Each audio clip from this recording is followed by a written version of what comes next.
ನೀವು ಈ ಲಿಪಿಗಳನ್ನ ಯಾವ ರೀತಿ ಕನ್ವರ್ಟ್ ಮಾಡ್ತೀರಾ? ಯಾವ ರೀತಿ ಪ್ರೋಸೆಸ್ ಇರುತ್ತೆ?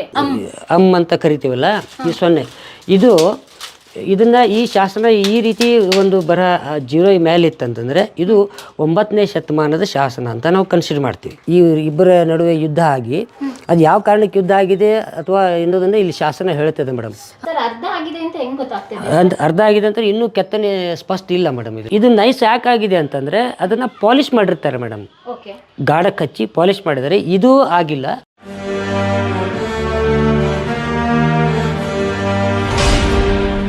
ದಾಟ್ತೀರಿ ಆ ಕಡೆ, ನಿಧಾನವಾಗಿ ದಾಟ್ರಿ.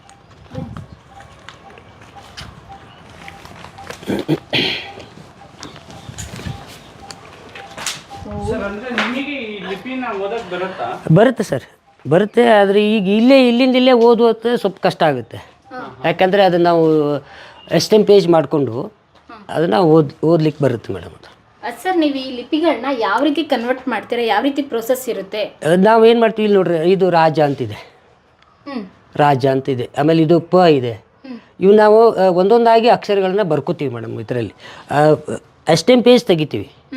ಎಸ್ಟೆಮ್ ಪೇಜ್ ಅಂತ ನಿಮ್ಗೆ ಅಂದರೆ ಈಗ ಡ್ಯಾಬರು, ಆಮೇಲೆ ಒಂದು ಪೇಪರ್ ಇರುತ್ತೆ, ಬಟ್ಟೆ ಪೇಪರ್ ಇರುತ್ತೆ. ಆ ಪೇಪರನ್ನು ಇದನ್ನು ತೊಳೆದು ಕ್ಲೀನಾಗಿ ತೊಳೆದು ಅದಕ್ಕೆ ಪೇಪರ್ ಅಂಟಿಸಿ ಅದನ್ನು ಇದಿರ್ತದೆ, ಒಂದು ಅದಕ್ಕೆ ಬ್ರಷ್ ಇರ್ತದೆ. ಆ ಬ್ರಷ್ನಿಂದ ನೀಟಾಗಿ ಇದನ್ನು ಬಡಿದ್ರೆ ಮೇಲೆ ಅದಕ್ಕೆ ಇಂಕ್ ಹಚ್ತೀವಿ. ಇಂಕ್ ಮೇಲೆ ಅದು ಮೂಡ್ತದೆ, ಅಕ್ಷರಗಳನ್ನು ಉಲ್ಟಾ ಮೂಡ್ತದೆ. ಅದನ್ನೇ ನಾವು ನಿಧಾನವಾಗಿ ಬರ್ಕೊಂಡು ಅದನ್ನು ಓದಲಿಕ್ಕೆ ನಾವು ಪ್ರಯತ್ನ ಮಾಡ್ತೀವಿ ಮೇಡಮ್. ಇದು ಸುಮಾರು 10ನೇ ಶತಮಾನದ ಶಾಸನ ಮೇಡಮ್. ಇದು ಹೆಂಗೆ ಹೇಳ್ತೀರಾ ಸರ್? ಇದು ಅಕ್ಷರ ಮೇಲಿಂದ ಗುರ್ತಾ ಹಿಡಿತೀವಿ ಮೇಡಮ್. ಅಕ್ಷರ ಮೇಲಿದೆ ರಾಜ, ಆಮೇಲೆ ಇದು ಬ ಇದೆ, ಕ. ಈ ರೀತಿ ನಾವು ಅದನ್ನು ಶಾಸನ ಅಂದರೆ ವಿಜಯ ರಾಜ್ಯ. ಇದು ನೋಡ್ರಿ, ಯ ರಾಜ್ಯ ಅಂದರೆ ವಿಜಯ ರಾಜ್ಯ ಅಂದರೆ ಗೆದ್ದಂಥ ರಾಜ್ಯ. ಅದ್ರ ಬಗ್ಗೆ ವಿವರಣೆ ಹೇಳುವಂಥದ್ದು ಈ ಶಾಸನದಲ್ಲಿ ಮೇಡಮ್. ಅಂದರೆ ಇಲ್ಲಿ ಕಾಣಿಸ್ತಾ ಇದೆಯಲ್ಲ, ಈ ಭಾಷೆ, ಈ ಲಿಪಿ 10ನೇ ಶತಮಾನದಲ್ಲಿ ಇದ್ದಿದ್ದು. ಹೌದು ಮೇಡಮ್. ಕನ್ನಡನೇ ಹಳೆಗನ್ನಡನೇ ಮೇಡಮ್. ಇದು ಹಳೆಗನ್ನಡ. ಇದು MK ಹುಬ್ಳಿಯಲ್ಲಿ ಸಿಕ್ಕಿರೋದು ಮೇಡಮ್. ಇದು ಶಾಸನ ಶೈವ ಶಾಸನ ಮೇಡಮ್. ಇದು ಶೈವ ಅಂತ ನಾವು ಹೆಂಗೆ ಗುರ್ತಾ ಹಿಡಿತೀವಿ ಅಂದರೆ ಇಲ್ಲಿ ಜೈನ ಇದ್ರೆ ತೀರ್ಥಂಕರ ಮೂರ್ತಿ ಇರ್ತದೆ ಮೇಡಮ್. ಶೈವ ಅಂದರೆ ಈಶ್ವರಲಿಂಗ ಇರುತ್ತೆ. ಇದು ನಂದಿ. ಇದು ಸೂರ್ಯ ಚಂದ್ರ ಇರುವವರೆಗೂ ಅಂದರೆ ಈ ಶಾಸನವನ್ನು ನಾವು ಸೂರ್ಯ ಚಂದ್ರ ಇರುವವರೆಗೂ ಇದು ಶಾಶ್ವತವಾಗಿ ಉಳಿಲಿ ಅನ್ನೋ ದೃಷ್ಟಿಯಿಂದ ಸೂರ್ಯ ಮತ್ತು ಚಂದ್ರಗಳನ್ನು ಕೆತ್ತನೆ ಇರ್ತದೆ. ಮತ್ತು ಯಾವ ಧರ್ಮಕ್ಕೆ ಸಂಬಂಧಪಟ್ಟದ್ದು ಇರ್ತದೋ ಆ ಧರ್ಮದ ಒಂದು ಚಿಹ್ನೆಯನ್ನು ಅಲ್ಲಿ ಕೆತ್ತಲಾಗಿರ್ತದೆ. ಅಂದ್ರೆ ನೀವು ಇದರಲ್ಲೇ ಕೆಲಸ ಮಾಡೋದ್ರಿಂದ ನಿಮಗೆ ಒಂದು ಅಂದಾಜು ಇದು ನೋಡಿದ ತಕ್ಷಣ ಗೊತ್ತಾಗುತ್ತೆ ಮೇಡಮ್, ಗೊತ್ತಾಗುತ್ತೆ. ಇದು ಎಲ್ಲಿಂದ ತಂದಿರೋ ಗೊತ್ತಿಲ್ಲ ಮೇಡಮ್. ಇದು ಶಾಸನ ಇದೆ, ಇದು ಜೈನ ಶಾಸನ ಮೇಡಮ್. ಇದು ಅಲ್ಲಿ ತೀರ್ಥಂಕರರಿದ್ದಾರೆ. ಹಾಂ, ತೀರ್ಥಂಕರಿದ್ದಾರೆ. ಇಲ್ಲಿ ಆಕಳು ಮತ್ತು ಹುಲಿ ಮರಿ. ಇಲ್ಲಿ ಒಬ್ಬ ಇದು ನಿಷಿದಿ ಕಲ್ಲು ಅಂತ ನಾವು ಕರಿತೀವಿ ಮೇಡಮ್. ಇದನ್ನು ನಿಷಿದಿ ಅಂತಂದ್ರೆ ಇಲ್ಲಿ ತೀರ್ಥಂಕರನ ಪೂಜಾ ಮಾಡುವಂಥ ಒಬ್ಬ ಯಾವುದೋ ಜೈನ ಮುನಿಯನ್ನು ಇದು ಹೇಳುವಂಥ, ಅಂದರೆ ಜೈನ ಮುನಿಯ ಬಗ್ಗೆ ಇದು ಹೇಳುವಂಥ ಒಂದು ವಿಷಯವನ್ನು ಒಳಗೊಂಡಿದೆ ಮೇಡಮ್. ಇದು ಎಲ್ಲಿದೆ ಅನ್ನೋದು ಬರೆದಿಲ್ಲ ಅವರು ಮೇಡಮ್ ಅಷ್ಟೇ. ಇದು ಸಪ್ತ ಮಾತೃಕೆಯರು ಮೇಡಮ್. ಇದು ಸಪ್ತ ಮಾತೃಕೆಯರು ಅಂತ ಕರೀತಾರೆ. ಗಣಪತಿ ಇರಬೇಕು ಆ ಕಡೆ, ಗಣಪತಿ ಹೋಗಿದ್ದು ಕಾಣಿಸ್ತದೆ ಮೇಡಮ್. ಸಪ್ತ ಮಾತೃಕೆಯರು ಅಂತ ದೇವಿ ಅಲ್ಲ ಹಾಂ, ಮೂಷಿಕ ಇದೆ. ಅದು ಅವರವರ ಚಿಹ್ನೆಗಳ ಗಜ ಇದೆ ನೋಡ್ರಿ, ಆನೆ ಇದೆ, ಗಜ ಇದೆ. ಈ ರೀತಿ ನಾವು 7 ಮಾತೃದೇವಿಗಳಂತ ನಾವು ಸಪ್ತ ಮಾತೃಗೆ ಅಂತ ಕರಿತೀವಿ ಮೇಡಮ್. ಇದನ್ನು ಇದು ಒಂದು ದೈವಿಕವಾಗಿಯೂ ಇದನ್ನು ಪೂಜೆ ಮಾಡ್ತಾರೆ. ಇದು ಬ್ರಹ್ಮ ಇದೆ ಮೇಡಮ್. ಇದು ಬ್ರಹ್ಮ ದೈವಿಕವಾಗಿ ಪೂಜೆ ಮಾಡ್ತಾರೆ ಮತ್ತು ಅಲಂಕಾರಿಕವಾಗಿಯೂ ಇದನ್ನು ಯಾವುದಾದ್ರು ದೇವಾಲಯಗಳ ಮೇಲೆ ಅಲಂಕಾರಿಕವಾಗಿಯೂ ಹಾಕಲಿಕ್ಕೆ ಇದನ್ನು ಉಪಯೋಗ ಮಾಡ್ತಾರೆ. ಸರ್, ನೀವು ಹೇಳೋ ಲೆಕ್ಕಾಚಾರದಲ್ಲಿ ಈ ಮ್ಯೂಸಿಯಂಗೆ ತುಂಬಾ ದುಡ್ಡು ಖರ್ಚು ಮಾಡಿದ್ದಾರೆ. ಹೌದು, ಮಾಡಿದ್ದಾರೆ. ಮೇಂಟೈನ್ ಮಾಡಿಲ್ಲ? ಇಲ್ಲ, ಮೇಂಟೈನ್ ಮಾಡಿಲ್ಲ ಮೇಡಮ್. ಇದಕ್ಕೂ ನಾನು ಒಬ್ಬ ಸದಸ್ಯನಾಗಿದ್ದೆ ಮೇಡಮ್. ಇದಕ್ಕೆ DC ಅವರಿದ್ದಾಗಲ್ಲ, ಅತುಲ್ ಕುಮಾರ್ DC ಅವರಿದ್ದಾಗ ನಾನು ಕೆಲವೊಂದು ಸಾಕಷ್ಟು ಬೇರೆ ಬೇರೆ ಪ್ರದೇಶಗಳಿಂದ ಮೂರ್ತಿಗಳನ್ನು ತರೋದು, ಆಮೇಲೆ ತಂದು ಇಲ್ಲಿ ಪ್ರಿಸರ್ವ್ ಮಾಡೋದು ಮಾಡ್ತಾಯಿದ್ದೆ. ಬಟ್ ಅದು ಯಾಕೋ ಸರಿ ಆಗಲಿಲ್ಲ ಅನ್ನೋ ದೃಷ್ಟಿಯಿಂದ ನಾನು ಅದನ್ನು ಕೈ ಬಿಟ್ಬಿಟ್ಟೆ ಮೇಡಮ್. ಅಂದರೆ ಇಲ್ಲಿರೋ ಮೂರ್ತಿಗಳು, ಶಾಸನಗಳೆಲ್ಲ ಬೆಳಗಾವಿ ಜಿಲ್ಲೆಯಲ್ಲಿ ಸಿಕ್ಕಿರೋದು ವಿವಿಧ ಪ್ಲೇಸ್ಗಳಲ್ಲಿ. ಹಾಂ ಮೇಡಮ್. ಇದು ವೀರಗಲ್ಲು ಮೇಡಮ್. ಇದು ಸರ್, ವೀರಗಲ್ಲು ಅಂತ ಹೇಗೆ ಹೇಳ್ತೀರಾ? ಇದು ಇಲ್ಲಿ ಯುದ್ಧ ಚಿತ್ರಣ ಇದೆ.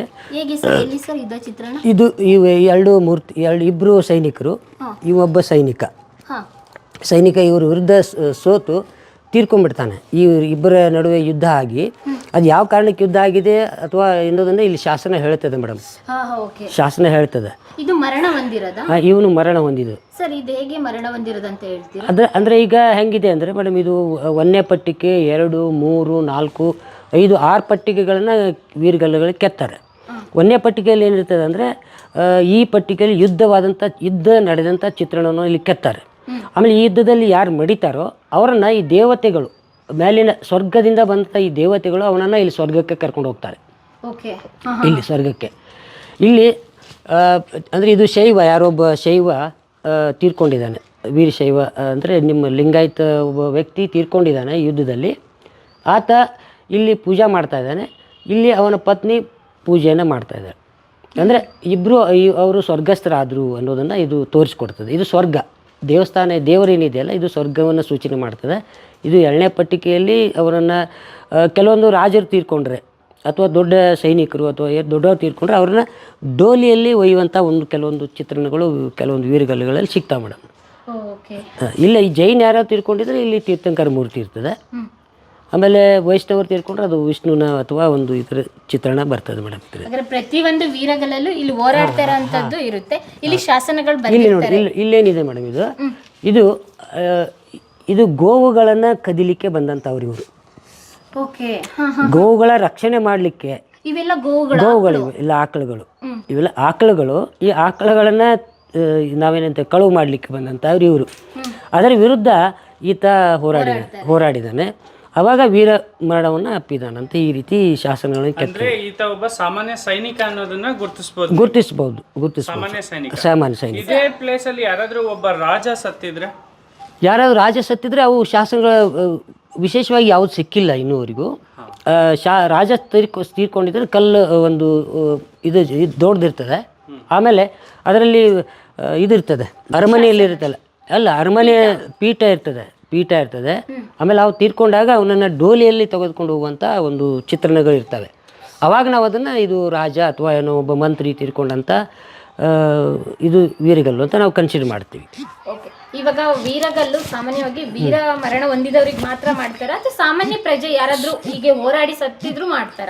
ಇಲ್ಲ, ಸತ್ತಿದ್ರು ಮಾಡ್ತಾರೆ ಹೋರಾಡಿದರೆ. ಆದರೆ ಈ ವಿಶೇಷವಾಗಿ ಇದು ನೋಡ್ರಿ, ಈಗ ಸೈನಿಕ ಈತ ಗೋವುಗಳನ್ನು ಕಾಪಾಡಲಿಕ್ಕೆ ಹೋರಾಡಿದಂಥ ಚಿತ್ರಣ. ಇದು ಸಾಮಾನ್ಯ ವ್ಯಕ್ತಿ ಅಂತೂ ನಾವು ಹೇಳ್ಬೋದು. ಯಾಕಂದರೆ ಈತ ಅವಾಗಿನ ಕಾಲದಲ್ಲಿ ಅವರ ಬರ್ಚಿ ಆಮೇಲೆ ಡಾಲು ಖಡ್ಗಗಳನ್ನ ಉಪಯೋಗ ಮಾಡ್ತಾಯಿದ್ರು. ಯಾಕಂದ್ರೆ ಯಾರಾದ್ರು ನಾವು ಮಾಡ್ತೀವಲ್ಲ ಈಗ ಮನೆಯಲ್ಲಿ ಸಾಮಾನ್ಯವಾಗಿ ಯಾರಾದ್ರು ಬಂದರೆ ಒಂದು ಬಡಿಗೆ ಆಮೇಲೆ ಒಂದು ಬಂದೂಕು ನಾವು ಮನೆಯಲ್ಲಿ ಇಟ್ಕೋತಿಲ್ವ, ಆ ರೀತಿ ಅವರೆಲ್ಲ ಆಯುಧಗಳನ್ನು ಇಟ್ಕೊಳ್ತಾ ಇದ್ರು. ಆಕಳನ್ನು ಕದಿಲಿಕ್ಕೆ ಬಂದಂಥ ಇಬ್ಬರನ್ನ ಹೋರಾಡಿ ಅವರು ಸೋಲಿಸಿದ್ದಾರೆ. ವೀರಗಲ್ಲು ಕೇವಲ ಸೈನಿಕರಿಗಾಗಿ ಶಾಸನಗಳಲ್ಲಿ ಸ್ಥಾಪನೆ ಮಾಡ್ತಾ ಇರಲಿಲ್ಲ. ಗೋವುಗಳ ರಕ್ಷಣೆ ಮಾಡಕ್ ಬಂದವರಾಗ್ಲಿ, ಊರನ್ನು ಕಾಪಾಡ್ಕೊಳ್ಳೋ ಅಂಥವ್ರು, ಪ್ರತಿಯೊಬ್ಬರು ಯುದ್ಧದಲ್ಲಿ ಹೋರಾಡಿದಂಥ ಸಾಮಾನ್ಯ ಪ್ರಜೆಯವ್ರಿಗೂ ಕೂಡ ಅವ್ರಿಗೆ ಒಂದು ಜನಗಳಿಗೆ ಒಂದು ಸ್ಫೂರ್ತಿಯಾಗಿ ಮತ್ತು ಅಲ್ಲಿನ ಸ್ಥಳೀಯರೇ ಸೇರಿಕೊಂಡು ಆವಾಗಿನ ಕಾಲದಲ್ಲಿ ಒಂದು ಶಾಸನ ರಚನೆ ಮಾಡ್ತಾಯಿದ್ರು. ಅದೇ ಒಂದು ವೀರಗಲ್ಲು ಶಾಸನ ಅಂತ ಹೇಳ್ಬೋದು. ಈ ರೀತಿ ಶಾಸನಗಳ ಬಗ್ಗೆ ಮತ್ತು ಲಿಪಿಗಳ ಬಗ್ಗೆ ಇನ್ನೂ ಹಲವಾರು ಮಾಹಿತಿಗಳನ್ನ ತಿಳ್ಕೊಬೇಕು ಅಂತ ಹೇಳಿದರೆ ಈ ವಿಡಿಯೋನ ಸ್ಕಿಪ್ ಮಾಡ್ದಲೇ ನೋಡಿ. ಬನ್ನಿ ಸರ್, ಮುಂದಿನ ಶಾಸನ. ಇದು ಹುಕ್ಕೇರಿದು ಮೇಡಮ್. ಇದು ಹುಕ್ಕೇರಿ ಬರೆದಿದ್ದಾರೆ ನೋಡಿ. ಹುಕ್ಕೇರಿ ತಾಲೂಕಲ್ಲಿ ಯಾವುದೋ ಊರಲ್ಲಿ ಇರುವಂಥ ಶಾಸನ ಇದು. ಹುಕ್ಕೇರಿ ಅಂತ ಬರೆದಿದ್ದಾರೆ ಮೇಡಮ್. ಇಲ್ಲಿ ಸೂರ್ಯ ಮತ್ತು ಇಲ್ಲಿ ಚಂದ್ರ, ಅಂದರೆ ಇವರೇನು ಹೋರಾಡಿ ತಮ್ಮ ಪ್ರಾಣವನ್ನು ತ್ಯಾಗ ಮಾಡಿದಾರಲ್ಲ, ಅದು ಸೂರ್ಯ ಮತ್ತು ಚಂದ್ರರಿರುವವರೆಗೂ ಶಾಶ್ವತವಾಗಿರಲಿ ಅನ್ನೋದು ಒಂದು ಉದ್ದೇಶದಿಂದ ಈ ವೀರಗಲ್ಲುಗಳನ್ನು ನಡ್ತಾ ಇದ್ರು. ಈಗ ನಾವು ಈಗ ಯಾರಾದರೂ ಸಾಮಾನ್ಯವಾಗಿ ತೀರ್ಕೊಂಡ್ರೆ ನಾವು ಗುಡ್ಡಿ ಕಲ್ಲುಗಳಂತ ಹೇಳ್ತಾರೆ ನೋಡಿ ಮೇಡಮ್. ಗುಡ್ಡಿ ಕಲ್ಲು ಅಂದರೆ ನಮ್ಮ ಯಾರೋ ಹಿರಿಯರು ತೀರ್ಕೊಂಡ್ರೆ ಒಂದು ಸ್ಮಶಾನದಲ್ಲಿ ಅವರಿಗೆ ಈಗ ಸಮಾಧಿಗಳನ್ನು ಕಟ್ತಾ ಇದ್ದಾರೆ ಮೇಡಮ್. ಈಗ ಆವಾಗ ಗುಡ್ಡಿ ಕಲ್ಲುಗಳನ್ನಂತ ಬೇಡ ಜನಾಂಗದಲ್ಲಿ ಗುಡ್ಡಿ ಕಲ್ಲುಗಳನ್ನಂತ ನಡ್ತಾರೆ. ಈಗಾದರೂ ಮಾಡ್ತಾರೆ. ಎಲ್ಲ ಒಂದು ಕಡೆಗೆ ಸಮಾಧಿ ಮಾಡಿ ಅವು ಗುಡ್ಡಿ ಕಲ್ಲುಗಳನ್ನು ನೆಡ್ತಾರೆ ಅವರು ಅಷ್ಟೇ. ಈಗ ಇದರಲ್ಲಿ ಕೂಡ ಆ ರೀತಿ ಇದು ಒಂದು ವೀರನ ಅಥವಾ ಒಂದು ತನ್ನ ಏನು ಕಾರ್ಯ ಮಾಡಿದಾನಲ್ಲ ಆ ಕಾರ್ಯಕ್ಕೆ ಪ್ರತೀಕವಾಗಿ ಅದು ಸೂರ್ಯ ಮತ್ತು ಚಂದ್ರ ಇರುವವರೆಗೂ ಶಾಶ್ವತವಾಗಿರಲಿ ಅಂತ. ಇದು ಕುದುರೆಯನ್ನು ಇದು ಕುದುರೆ ಮೇಲೆ ಹೋರಾಟ ಇದೆಯಲ್ಲ, ಇವರು ಸೈನಿಕರು ಮೇಡಮ್. ಇವರು ಯುದ್ಧ ನಡೆದಂಥ ಸಂದರ್ಭ ಇದು. ಅದು ಆಕಳವನ್ನು ಸಂರಕ್ಷಣೆ ಮಾಡೋ ಸಲುವಾಗಿ ಇದು ಒಂದು ಇದರಲ್ಲಿ ಯುದ್ಧವನ್ನು ಮಾಡುವಂಥ ಸಂದರ್ಭದಲ್ಲಿ ಇದು ವೀರಗಲ್ಲು ಮೇಡಮ್. ಇದು ಕೆಳಗೆ 1ನೇ ಪಟ್ಟಿಕೆ 2 ಮತ್ತು ಇದು 3. ಇದು ಕೂಡ ವೀರಶೈವ ಲಿಂಗ ಇದೆ, ನಂದಿ ಇದೆ, ಅವನು ಈಗ ಸ್ವರ್ಗದಲ್ಲಿ ಆತ ಏನು ಮಾಡ್ತಾ ಇದ್ದಾನೆ, ದೇವರ ಈಶ್ವರಲಿಂಗದ ಪೂಜೆಯನ್ನು ಮಾಡ್ತಾ ಇದ್ದಾನೆ. ಇದು ಅಂದ್ರೆ ಹೋರಾಡಿ ವೀರನ ಮರಣ ಹೊಂದಿದವರೆಲ್ಲ ಸ್ವರ್ಗದಲ್ಲಿ ಹೋಗಿ ಹಾಂ ಸ್ವರ್ಗ ಸೇರ್ತಾರೆ ಪ್ರತೀಕ ಮೇಡಮ್. ಇದು ಗಜಲಕ್ಷ್ಮಿ ಮೇಡಮ್. ಇದು ಗಜಲಕ್ಷ್ಮಿ ಅಂತ ಕರೀತಾರೆ. ಗಜಲಕ್ಷ್ಮಿ ಅಂತ ಮೇಡಮ್.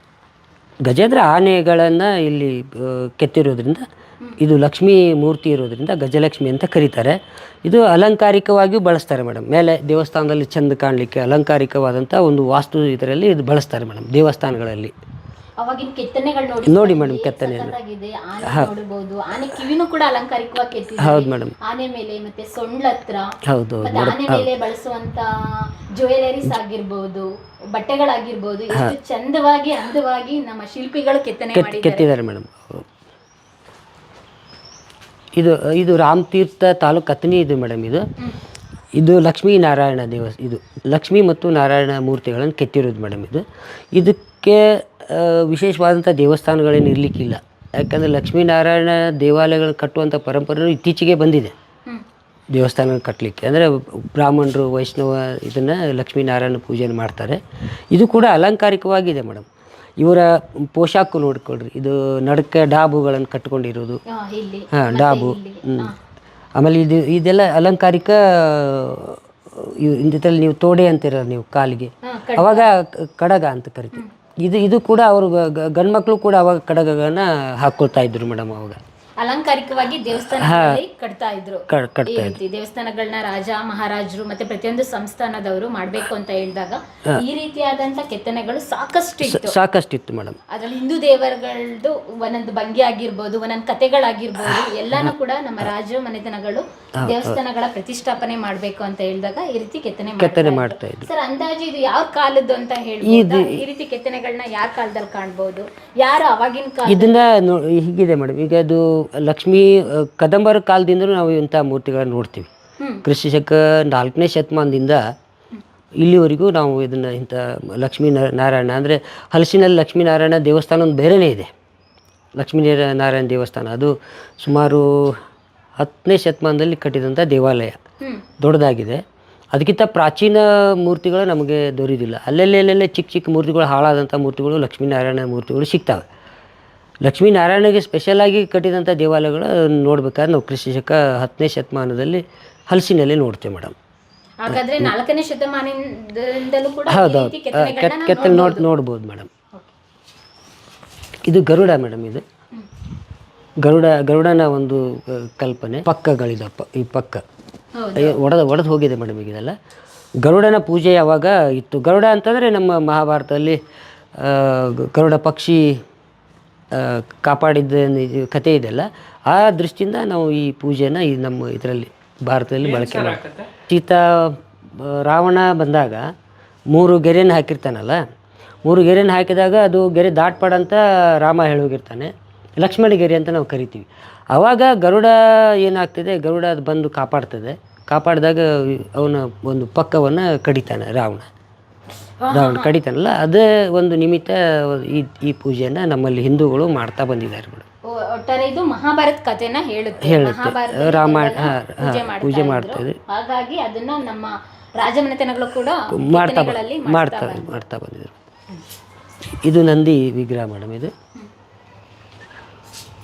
ಇದರಲ್ಲಿ ಇದು ನಂದಿ ವಿಶೇಷ ಇನ್ನೂ ಕೆತ್ತನೆ ಅರ್ಧ ಆಗಿದೆ ಮೇಡಮ್ ಬಹುಶಃ.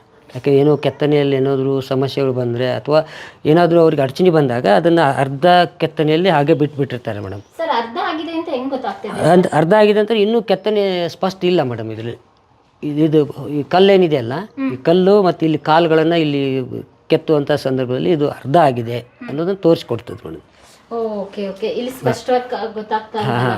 ಅದೇ ಬೇರೆ ನಂದಿಗಳನ್ನು ನೋಡಿದ್ರೆ ನೀವು ಕೆತ್ತನೆಯಲ್ಲಿ ಸಂಪೂರ್ಣವಾಗಿ ನಂದಿಯನ್ನು ಕೆತ್ತಿದ ಇದಕ್ಕೂ ಮತ್ತು ಇದಕ್ಕೂ ವ್ಯತ್ಯಾಸವನ್ನು ನಾವು ಕಾಣ್ಬೋದು.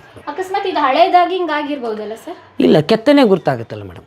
ಹಳೇದಾಗಲಿ ಬಟ್ ಕೆತ್ತನೆ ಮೇಲೆ ಗೊತ್ತಾಗುತ್ತೆ ಮೇಡಮ್. ಇಲ್ಲಿ ಕಾಲುಗಳಲ್ಲಿ ಇದು ನಮ್ಮ ವೀಕ್ಷಕರಿಗೆ ಬಿಡಿಸಿ ಹೇಳಿ ಸರ್, ಹೇಗೆ ಕೆತ್ತನೆಗಳಲ್ಲಿ ಹೆಂಗ್ ಗೊತ್ತಾಗುತ್ತೆ?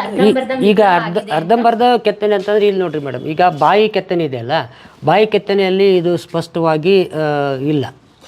ಹೌದು, ಬಾಯಿ ಕೆತ್ತನೆ ಇಲ್ಲ. ಆಮೇಲೆ ಗಂಟೆಯಲ್ಲಿ ಏನು ಇದನ್ನು ಜೂಲ ಅಂತ ಕರೀತಾರಲ್ಲ ಇದಕ್ಕೆ ಗಂಟೆನ ಹಾಕಿದ್ದು ಇವೆಲ್ಲ ಇನ್ನೂ ಸ್ಪಷ್ಟವಾಗಿ ಇಲ್ಲ. ಕೆತ್ತನೆಯಲ್ಲಿ ಪರಿಪೂರ್ಣತೆ ಇಲ್ಲ, ಆದ್ದರಿಂದ ಅರ್ಧ ಆಗಿದೆ ಅಂತ ನಾವು ಇದನ್ನು ಹೇಳ್ಬೋದು ಅಷ್ಟೇ. ಇವಾಗ ಗೊತ್ತಾಯ್ತು ಸರ್. ವೀಕ್ಷಕರೇ, ನಿಮ್ಗೂ ಗೊತ್ತಾಗಿರುತ್ತೆ ಅನ್ಕೊಳ್ತೀನಿ. ಕೆತ್ತನೆಗಳು ನೋಡಿದಾಗ ಕಂಪ್ಲೀಟ್ ಆಗಿದೆಯಾ ಅಥವಾ ಭಿನ್ನವಾಗಿದೆಯಾ ಅಥವಾ ಅರ್ಧಂಬರ್ಧಂ ಆಗಿ ಹಾಗೆ ಉಳಿದಿದೆಯಾ ಅಂತ ನಿಮ್ಗೆ ಈ ವಿಡಿಯೋ ನೋಡಿದ್ರೆ ಗೊತ್ತಾಯ್ತು ಅಂತ ಅನ್ಕೊಳ್ತೀನಿ. ಬನ್ನಿ ಸರ್, ಮುಂದಿನ ವಿಗ್ರಹ ನೋಡೋಣ. ಇದಂತೂ ಗಣೇಶನ ವಿಗ್ರಹ ಮೇಡಮ್. ಇದು ನೋಡಿ ಮೇಡಮ್, ಇದು ಇದ್ರ ಮರಳು ಮಿಶ್ರಿತ ಕಲ್ಲಲ್ಲಿ ಇದನ್ನು ಕೆತ್ತಿದ್ದಾರೆ ಮೇಡಮ್. ಹೇಗೆ ಹೇಳ್ತೀರಾ? ಮರಳು ಮಿಶ್ರಿತ ಅಂದರೆ ಇದು ಹಳಕ್ಕೆ ಇರ್ತದಲ್ಲ ಕಲ್ಲು ಹರಳು ಅಂದರೆ ಈಗ ನೀವು ಹೆಂಗೆ ಹರಳು ಕಲ್ಲು. ಒಂದು ನಿಮಿಷ ಬನ್ನಿ ಸರ್. ಹಾಂ, ಇದು ಕೂಡ ಹಾಂ, ಅದು ನೈಸ್ ಆಗಿದೆ. ಇದು ನೈಸ್ ಯಾಕಾಗಿದೆ ಅಂತಂದರೆ ಅದನ್ನು ಪಾಲಿಷ್ ಮಾಡಿರ್ತಾರೆ ಮೇಡಮ್, ಗಾಢಕ್ಕೆ ಹಚ್ಚಿ ಪಾಲಿಷ್ ಮಾಡಿದ್ದಾರೆ. ಇದು ಆಗಿಲ್ಲ, ಅದು ಪಾಲಿಷ್ ಆಗಿಲ್ಲ ಮೇಡಮ್. ಅಂದರೆ ಇದು ಕೂಡ ಅರ್ಧ ಆಗಿದೆ ಅಂತಾನೆ ಅರ್ಥ. ಹೌದು ಮೇಡಮ್, ಪಾಲಿಷ್ ಮಾಡಲೇಬೇಕು. ಪಾಲಿಷ್ ಹೌದು, ಯಾವುದೇ ಕೆತ್ತನೆ ಪಾಲಿಷ್ ಮಾಡಲೇಬೇಕು. ಮತ್ತು ಎಣ್ಣೆ ಆಮೇಲೆ ಗಂಧ ಈ ಎಲ್ಲ ಇವತ್ತಿಂದ ಅಭಿಷೇಕ ಮಾಡ್ತಾರಲ್ಲ, ಅಭಿಷೇಕ ಮಾಡಿದ್ರೆ ಆ ಮೂರ್ತಿ ಏನಾಗುತ್ತೆ ಅಂದರೆ ಸ್ಮೂತ್ ಆಗುತ್ತೆ ಮೇಡಮ್. ಅಲ್ಲಿ ಆಗಿದೆಯಲ್ಲ ಆ ರೀತಿ ಸ್ಮೂತ್ ಆಗುತ್ತೆ. ನಾನು ನಿಮಗೆ ತೋರಿಸ್ತೇನೆ ಬೇಕಾದ್ರೆ. ಅಲ್ಲಿ ಕಮಲ್ ಬಸ್ತಿನಲ್ಲಿ ಕಂಬಗಳನ್ನು ಕೆತ್ತನೆ ಯಾವ ರೀತಿ ಮಾಡಿದ್ದಾರೆ, ಕೆತ್ತನೆ ಯಾವ ರೀತಿ ಇರುತ್ತೆ ಅಂದರೆ ಫೈನಲ್ ಆಗಿ ಫಿನಿಶಿಂಗ್ ಮಾಡಿರೋದು ಅಲ್ಲ, ಇದು ಅಷ್ಟೇ. ಒಡೆದೋಗಿ ಫಿನಿಶಿಂಗ್ ಮಾಡಿಲ್ಲ. ಅದೇ ಇದು ಹಳಕ್ಕೆ ಉಳಿತದಲ್ಲ ಮೇಡಮ್, ಇದು ಹಳಕ್ಕೆ ಹಾಂ ಈಗೆಲ್ಲ ಹಳಕ್ಕೆ ಉಳಿದಿರ್ತದೆ. ಎಲ್ಲೋ ಮಣ್ಣಲ್ಲಿ ಬಿದ್ದು ಅಥವಾ ಏನೋ ಮಳೆಗೆ ಸಿಕ್ಕು ಅದೆಲ್ಲ ನಾಶ ಆಗಿ ಹೋಗಿದೆ ಮೇಡಮ್ ಅಷ್ಟೇ. ಅದೇ ಶಾಸನ ಇದೆ ಮೇಡಮ್. ಅಲ್ಲ, ವೀರಗಲ್ಲು ಶಾಸನ ಅಲ್ಲ ಮೇಡಮ್.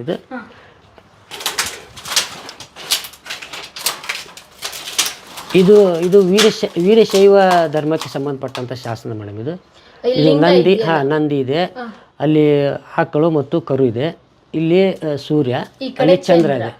ಇಲ್ಲಿ ಯಾವುದೋ ಒಬ್ಬ ಪ್ರಮುಖ ವ್ಯಕ್ತಿಯನ್ನ ಕುರಿತು ಹೇಳುವಂಥ ಶಾಸನ ಮೇಡಮ್. ಇದು ಪ್ರಮುಖವಾದಂಥ ವ್ಯಕ್ತಿಯನ್ನು ಕುರಿತು ಹೇಳುವಂಥ ಶಾಸನ. ಇದು ಶಾಸನ ಯಾವ್ದು ಅನ್ನೋದು ನನಗೆ ಗೊತ್ತಿಲ್ಲ ಮೇಡಮ್. ಇದು ಎಲ್ಲಿ ಪ್ರಕಟ ಆಗಿರ್ಬೇಕಷ್ಟೇ. ಬಟ್ ಈ ಇದು ಭಾಷೆ ಮತ್ತೆ ಇದು ಭಾಷೆ ಇಲ್ಲಿ ನೋಡ್ರಿ ಮೇಡಮ್. ಈಗ ಯ ಇದೆ, ಮ ಇದೆ, ಇದು 0. ಇದು ನಾವು ಈಗೇನು ಅಂತ ಕರಿತೀವಲ್ಲ, ಈ 0. ಇದನ್ನು ಈ ಶಾಸನ ಈ ರೀತಿ ಒಂದು ಬರ 0 ಮೇಲೆ ಇತ್ತಂತಂದರೆ ಇದು 9ನೇ ಶತಮಾನದ ಶಾಸನ ಅಂತ ನಾವು ಕನ್ಸಿಡರ್ ಮಾಡ್ತೀವಿ. ಅಂದರೆ ಈಗ 0ಯನ್ನು ನಾವು ಈಗ ಹೊಸಗನ್ನಡದಲ್ಲಿ ಪಕ್ಕಕ್ಕೆ ಬರಿತೀವಿ, ಇಲ್ಲೇ 0ಯನ್ನು ಮೇಲ್ಗಡೆಗೆ ಬರೀತಾರೆ. ಇದು ಗ, ಇದು ಡ, ಇದು ವಿ, ಯ, ಳ, ದಿ, ರ, ಇದು ಜ, ರಾಜ ಬರುತ್ತೆ ಮೇಡಮ್. ಇದು ರಮ್ ಇದೆಯಲ್ಲ, ಇಲ್ಲಿ ರಮ್ ಅಂತ ನಾವು ತಿಳ್ಕೊಬೇಕು. ಇಲ್ಲಿ ಮೇಲ್ಗಡೆ ಇದೆಲ್ಲ ಪೂಜಿ ಮೇಲ್ಗಡೆ ಇದೆ, ಪೂಜಿ ಮೇಲ್ಗಡೆ ಇದೆ. ಇದು ನೋಡ್ತೀನಿ ಮೇಡಮ್, ಪ್ರಕಟ ಇದ್ರೆ ನಾನು ಓದಿ ನಿಮ್ಗೆ ಆಮೇಲೆ ಹೇಳ್ತೀನಿ. ಓಕೆ, ಇವಾಗ ಪಂಕಜ ಅಂದ್ರೆ ನಾವು 0 ಬರೆದು ಕಾ ಬರಿತೀವಿ. ಮೇಲೆ ಪೂಜೆ ಅಂದ್ರೆ 9ನೇ ಶತಮಾನದಲ್ಲಿ ಇರುವಂತ ಒಂದು ಬರವಣಿಗೆ ಇದು. ನಮ್ಗೆ ಇದನ್ನ ನೋಡಿದ್ರೆ ಡೀಟೇಲ್ಸ್ ಗೊತ್ತಾಗದೇ ಇಲ್ಲ ಸರ್, ಯಾಕೆ ನೀವು ಇದ್ರ ಬಗ್ಗೆ ಆಳವಾಗಿ ಅಧ್ಯಯನ ಮಾಡಿದಿರಲ್ಲ, ಹಂಗಾಗಿ ನೋಡಿದ ತಕ್ಷಣನೇ ನೀವು ಇಷ್ಟೇನೆ ಶತಮಾನದ ಅಂತ ಹೇಳ್ಬೋದು ಮೇಡಮ್. ಮ್ಯೂಸಿಯಂ ಎಲ್ಲ ಹಾಳು ಮಾಡಿಬಿಟ್ಟಾರ್ರಿ, ಏನು ಮಾಡ್ತೀರಾ ಸರ್? ನಮ್ಮಲ್ಲಿಂದ, ನಮ್ಮ ಡಿಜಿಟಲ್ ಮಾಧ್ಯಮದ ಕಡೆಯಿಂದ, ನಮ್ಮ ಕಡೆಯಿಂದ ಒಂದು ಮನವಿ ಸರ್, ಸಂಬಂಧಪಟ್ಟ ಅಧಿಕಾರಿಗಳಿಗೆ, ನೀವು ಇದೇ ಇಲಾಖೆಯಲ್ಲಿ ಇರೋದ್ರಿಂದ ದಯವಿಟ್ಟು ಈ ಮ್ಯೂಸಿಯಂನ ಜೀರ್ಣೋದ್ಧಾರ ಮಾಡಿ. ಹಲವಾರು ಪ್ರವಾಸಿಗರು ಬರ್ತಾರೆ, ನಮ್ಮಂಥ ತಿಳ್ಕೊಬೇಕು ಅಂತ ಬಂದವರಿಗೆ ತುಂಬ ಉಪಯುಕ್ತವಾಗುತ್ತೆ. ನಮ್ಮ ಪುರಾತನ ಕಾಲದಲ್ಲಿ ಇದ್ದಂಥ ಶಾಸನಗಳಾಗಿರ್ಬೋದು, ಶಿಲಾಶಾಸನಗಳಾಗಿರ್ಬೋದು, ಅನೇಕ ವಿವಿಧ ಬಗೆಯ ಕೆತ್ತನೆಗಳಾಗಿರ್ಬೋದು, ಅವು ಭಿನ್ನ ಆಗಿದ್ರೂ ಕೂಡ ಅವರು ಸಂರಕ್ಷಣೆ ಮಾಡೋದು ಒಂದು ದೊಡ್ಡ ಜವಾಬ್ದಾರಿ, ನಿಮ್ಮ ಇಲಾಖೆಯ ಕೆಲಸ. ನಮ್ಮ ಕಡೆಯಿಂದ ದಯವಿಟ್ಟು ಕೇಳ್ಕೊಳ್ತಾ ಇದ್ದೀನಿ, ಸಂಬಂಧಪಟ್ಟ ಅಧಿಕಾರಿಗಳಿಗೆ ತಿಳಿಸಿ. ಆಯ್ತು ಮೇಡಮ್, ತಿಳಿಸೋದಂತ. ಆದರೆ ಏನಾಗಿದೆ ಸಮಸ್ಯೆ, ಈಗ ನಮ್ಮ ಇಡೀ ಉತ್ತರ ಕರ್ನಾಟಕ ಏನು ಇದೆಯಲ್ಲ. ಪ್ರಿಯ ವೀಕ್ಷಕರೇ, ನಮ್ಮ ಕರುನಾಡಿನ ಸಾಹಿತ್ಯ, ಸಂಸ್ಕೃತಿ, ವಿಶೇಷ ವ್ಯಕ್ತಿಗಳ ಸಂದರ್ಶನವನ್ನು ತಪ್ಪದೇ ವೀಕ್ಷಿಸಿ. ನಮ್ಮ ಚಾನಲ್ ಅನ್ನು ಸಬ್ಸ್ಕ್ರೈಬ್ ಮಾಡಿ, ಬೆಲ್ ಐಕನ್ನ ಕ್ಲಿಕ್ ಮಾಡಿ, ನಿಮ್ಮ ಅಭಿಪ್ರಾಯವನ್ನು ತಪ್ಪದೇ ತಿಳಿಸಿ. ಡಿಜಿಟಲ್ ಮಾಧ್ಯಮ ಎಲ್ಲಾ ಸಾಮಾಜಿಕ ಜಾಲತಾಣದಲ್ಲೂ ಲಭ್ಯವಿದೆ. ಸ್ವತಂತ್ರ ಪತ್ರಿಕೋದ್ಯಮವನ್ನು ಬೆಂಬಲಿಸಿ. ಧನ್ಯವಾದಗಳು.